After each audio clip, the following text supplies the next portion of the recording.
ఇక తీరేను కష్టాలు సుబ్రహ్మణ్య వచ్చి దీవించు మమ్మల్ని ఓ పింగళ చెడ్డ మనసుల్ని పరిమార్చు ఓ సంగయ్య తోడుగా ఉండి కరుణించు మా షణ్ముఖ చుట్టుమున్నది నీ రూపమే పూషుడా జరగబోయేది నీ తలపే ఓ మురుగయ్య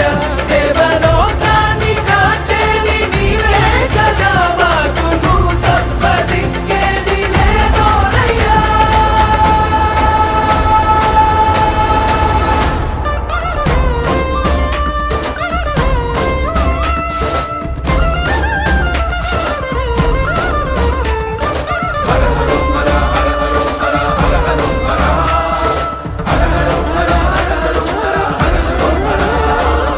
చల్లన్ని పాలెన్న పోసెద చక్కన్ని పూమాల వేసెద